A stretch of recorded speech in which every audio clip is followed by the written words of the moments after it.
Hi friends, welcome to my channel. ನಾನು ಇವತ್ತು ನಿಮಗೆ ಧನುರ್ಮಾಸದಲ್ಲಿ ಮಾಡುವ ಹುಗ್ಗಿ ತೋರಿಸಿಕೊಡುತ್ತೇನೆ. ಇದನ್ನು ಮುದ್ಗಾನ್ನ ಎಂದು ಸಹ ಕರೆಯುತ್ತಾರೆ. ಇದಕ್ಕೆ ಬೇಕಾಗುವ ಸಾಮಗ್ರಿಗಳು: ಒಂದು ಬೌಲ್. ಈ ಬೌಲಲ್ಲಿ ಅಕ್ಕಿ, ಇದು ಈ ಚಮಚದಲ್ಲಿ 6 ಚಮಚ ಇದೆ. ಹೆಸರುಬೇಳೆ 5 ಚಮಚ, ಈ ಚಮಚದಲ್ಲಿ, ದೊಡ್ಡ ಚಮಚದಲ್ಲಿ.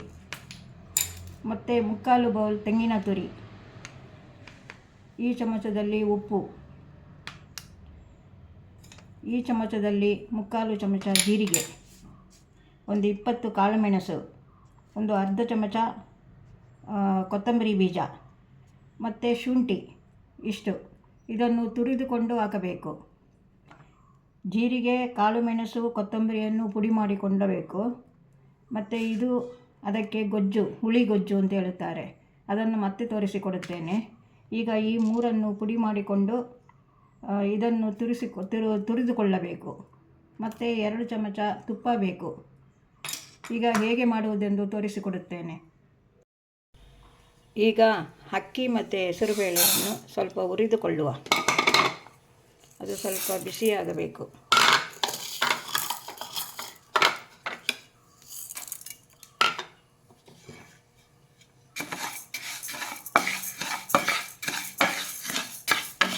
ಅದು ಅದರ ಹಸಿ ವಾಸನೆ ಹೋಗಬೇಕು. ಹಾಗಾಗಿ 2 ನಿಮಿಷ ಹುರಿದುಕೊಳ್ಳಿ. ಕೆಂಪಾಗಬಾರದು, ಖಾಲಿ ಸ್ವಲ್ಪ ಬಿಸಿಯಾದರೆ ಸಾಕು.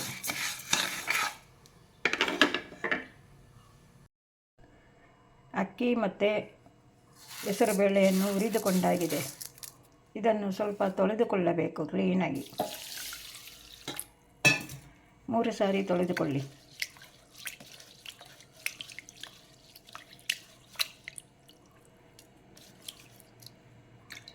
ಇದನ್ನು ಕ್ಲೀನಾಗಿ 3 ಸಾರಿ ತೊಳೆದುಕೊಳ್ಳಿ. ಈಗ ಅಕ್ಕಿ ಮತ್ತು ಹೆಸರುಬೇಳೆ ತೊಳೆದುಕೊಂಡಾಗಿದೆ. ಇದನ್ನು ಕುಕ್ಕರಿಗೆ ಹಾಕಿ, ಈ ರೀತಿ ಕುಕ್ಕರಿಗೆ ಹಾಕಿ.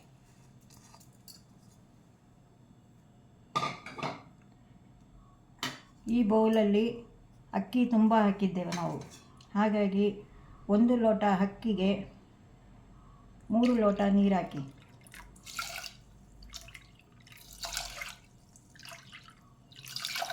ಮತ್ತು 3/4 ಲೋಟ ಹೆಸರುಬೇಳೆ ಹಾಕಿದ್ದೆವು, ಅದಕ್ಕೆ 2.5 ಹಾಕಿ. 3 ಹಾಕಿಬಿಡಿ.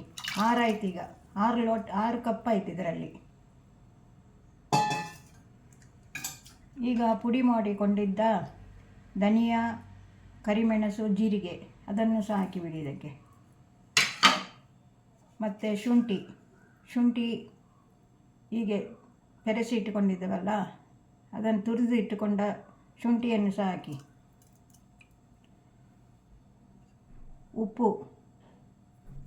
ಉಪ್ಪು ಮತ್ತು ನಿಮಗೆ ಕಡಿಮೆ ಆದರೆ ಮತ್ತೆ ಮಿಕ್ಸ್ ಮಾಡಿಕೊಳ್ಳಬಹುದು. ತೆಂಗಿನ ತುರಿ ಎಲ್ಲ ಒಟ್ಟಿಗೆ ಹಾಕಿ.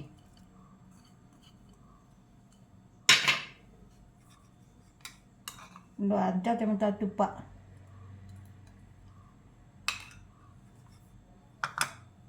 ಈಗ ಇದನ್ನು 3 ಅಥವಾ 4 ವಿಷಲಲ್ಲಿ ಬೇಯಿಸುವ. ಇದು ಸರಿ ಬೇಯಬೇಕು. ಇದು ಅಕ್ಕಿ ಗಟ್ಟಿ ಇರಬಾರದು, ಬೆಂದು ಮುದ್ದೆ ಆಗಬೇಕಿದು. ಇದನ್ನು ಕುಕ್ಕರಲ್ಲಿ ಹಾಕಿ ಈಗ ಬೇಯಲಿಕ್ಕೆ ಗ್ಯಾಸ್ ಹಚ್ಚಿ ಇಡುವ. ನಾನು ಈಗ ಗೊಜ್ಜು ಮಾಡೋದು ಹೇಗೆ ಎಂದು ತೋರಿಸಿಕೊಡುತ್ತೇನೆ. ಹೆಸರುಬೇಳೆ ಮತ್ತು ಅಕ್ಕಿ ಸ್ವಲ್ಪ ತೆಗೆದುಕೊಂಡಿದ್ದೇವೆ, ಹಾಗಾಗಿ ಅದಕ್ಕೆ ಎಷ್ಟು ಬೇಕೋ ಅಷ್ಟನ್ನೇ ತೋರಿಸಿಕೊಡುತ್ತೇನೆ. ಈಗ ಇದಕ್ಕೆ ನೀರು ಹಾಕಿಕೊಳ್ಳಿ. 1 ಬೌಲ್ ನೀರು ಹಾಕಿಕೊಳ್ಳಿ. 1.5 ಹಾಕಿಕೊಳ್ಳಿ.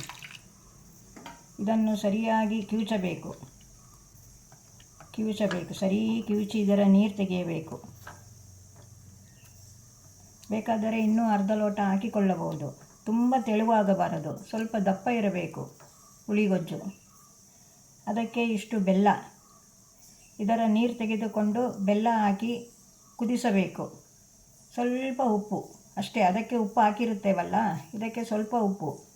ಮತ್ತು ಅದು ಬೇಯುವಾಗ, ಹೆಸರುಬೇಳೆ ಮತ್ತು ಅದು ಅಕ್ಕಿ ಬೇಯುವಾಗ ಅದನ್ನು ತಿರುಗಿಸಿ ಕುಕ್ಕರಲ್ಲಿಡಿ. ಸ್ವಲ್ಪ ಅದಕ್ಕೆ ಅರಿಶಿನ ಹಾಕಿ. ಇದಕ್ಕೆ ಸಹ ಸ್ವಲ್ಪ ಅರಿಶಿನ ಹಾಕಬೇಕು. ಸ್ವಲ್ಪ ಉಪ್ಪು. ಇದನ್ನು ಕುದಿಸಿಕೊಂಡು ಬರುವ. ಹುಣಸೆಹಣ್ಣು ಬೆಲ್ಲ ಕುದ್ದ ಮೇಲೆ ಈ ರೀತಿ ಆಗುತ್ತದೆ. ಇದು ದಪ್ಪವೂ ಇರಬಾರದು, ತೆಳುವೂ ಇರಬಾರದು, ಮೀಡಿಯಮ್ ಆಗಿ ಇರಬೇಕು. ಬೆಲ್ಲ ಬೇಕಾದರೆ ಸ್ವಲ್ಪ ಸೇರಿಸಿಕೊಳ್ಳಿ. ಮತ್ತು ನಾವು ಗುದ್ದಿಟ್ಟುಕೊಂಡಿದ್ದೇವಲ್ಲ, ಕೊತ್ತಂಬರಿ, ಕಾಳುಮೆಣಸು, ಜೀರಿಗೆ, ಅದನ್ನು 1-2 ಚಿಟಿಕೆ ಇದ್ದರೆ ಇದಕ್ಕೆ ಹಾಕಿಬಿಡಿ. ಮತ್ತು 1/4 ಚಮಚ ಅರಿಶಿಣ ಹಾಕಿಕೊಂಡು ಕುದಿಸಿಕೊಳ್ಳಿ. ತುಂಬ ಚೆನ್ನಾಗಿರುತ್ತದೆ. ಆಮೇಲೆ ಇದನ್ನು ಸೋಸಿಕೊಂಡರೆ ಹುಣಸೆಹಣ್ಣಿನ ಗೊಜ್ಜು ತಯಾರಾಗುತ್ತದೆ. ಈಗ ಹುಗ್ಗಿ ರೆಡಿಯಾಗಿದೆ ನೋಡಿ. ಇದಕ್ಕೆ ಈಗ 1 ಚಮಚ ತುಪ್ಪ ಹಾಕಿ, ಬೇಯುವಾಗ 1 ಚಮಚ ಹಾಕಿದ್ದೆವು, ಈಗ 1 ಚಮಚ ಹಾಕಿಬಿಡಿ. ಈಗ ತಿರುಗಿಸಿ. ನಾನು 4 ವಿಷಲ್ ಕೂಗಿಸಿದ್ದೇನೆ, 3 ಅಂತ ಹೇಳಿದೆ, 4 ಕೂಗಿಸಿಬಿಡಿ. 4ಕ್ಕೆ ಒಳ್ಳೆ ಬೇಯುತ್ತದೆ ನೋಡಿ.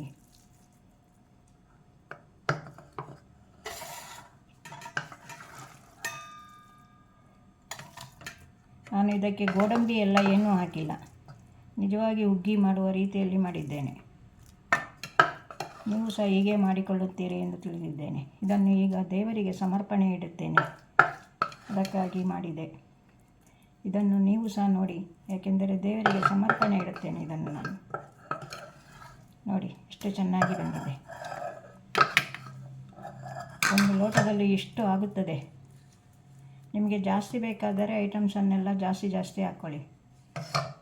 ನೋಡಿ, ಇದರೊಟ್ಟಿಗೆ ಪುಳಿಗೊಜ್ಜು, ಹುಣಸೆಹಣ್ಣಿನ ಗೊಜ್ಜು ನೋಡಿ. ಇವೆರಡನ್ನು ಇದು ತುಂಬ ಚೆನ್ನಾಗಿರುತ್ತದೆ. ಇದು ದೇವರಿಗೆ ತುಂಬ ಪ್ರಿಯವಾದದ್ದು. ಇದು ಧನುರ್ಮಾಸದಲ್ಲಿ ಮಾಡಿಕೊಂಡು ದೇವರಿಗೆ ನೈವೇದ್ಯ ಇಟ್ಟು ತಿಂದರೆ ತುಂಬ ಪುಣ್ಯ ಸಿಗುತ್ತದೆ. ಇದು ನೀವು ಸಹ ಮಾಡಿಕೊಳ್ಳುತ್ತೀರಿ ಎಂದು ತಿಳಿದುಕೊಂಡಿದ್ದೇನೆ. ಇದು ನಿಮಗೆ ಇಷ್ಟವಾದರೆ ಲೈಕ್ ಮಾಡಿ, ಶೇರ್ ಮಾಡಿ, ಸಬ್ಸ್ಕ್ರೈಬ್ ಮಾಡಿ ಫ್ರೆಂಡ್ಸ್. ಇನ್ನೊಂದು ವಿಡಿಯೋದಲ್ಲಿ ಸಿಗುತ್ತೇನೆ. ಬಾಯ್.